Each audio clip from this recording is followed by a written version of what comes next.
My god, I love a snarky short king. I love Max Casella in Newsies, I love Martin Short in Only Murders, and I love Marco in Animorphs. I'm Liz, and I am a 42-year-old woman reading the tween series Animorphs for the first time, and this is my recap of Book 5, The Predator. In Book 5, the Animorphs attempt to hijack a Yeerk spaceship in hopes of getting their Andalite friend Axe home.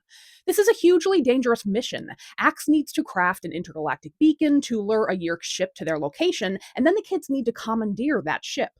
The book begins with an Encino Man like set of shenanigans as the kids try to keep their alien friend Axe from blowing his cover.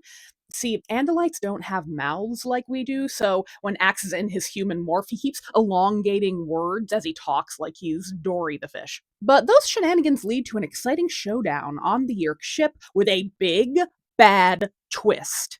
A twist I actually predicted in book one, but I am a middle aged librarian who has read a lot of books for tweens. I am not a 10-year-old discovering sci fi for the first time, and I'm sure if I was, my mind would have been fucking blown.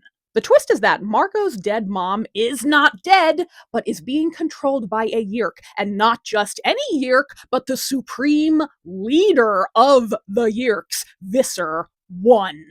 Marco was hard to cast at first because he was sort of presented ambiguously ethnic in earlier books, but in book 5, Marco is confirmed as Latino, and since he is also confirmed to be a super cutie, I picked Mike Vitar of The Sandlot. Good God, was there a cuter patootie?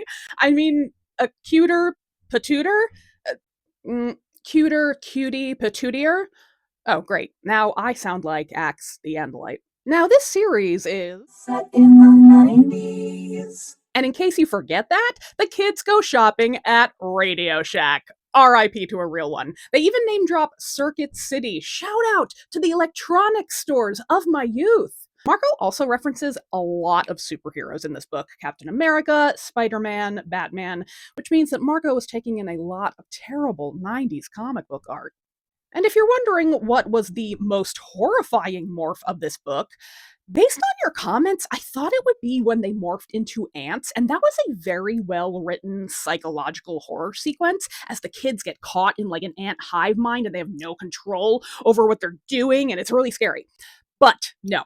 The most insane morph has to be when Marco and Jake morph into lobsters to hide from the cops in a lobster tank in a supermarket. I thought that was hilarious and kind of genius, but it is gross. Marco describes his human bones dissolving as his lobster exoskeleton hardens. It's nasty! And then they almost get boiled alive, and they morph back into humans in some lady's kitchen, and that woman definitely needed a therapist after that. Or in 90s lingo, an analyst. Next up is book 6, and I'm excited to get further into the series now that I've met each of the main characters in their own books. I'll see you next week for more Animorphin Time. Do we like that?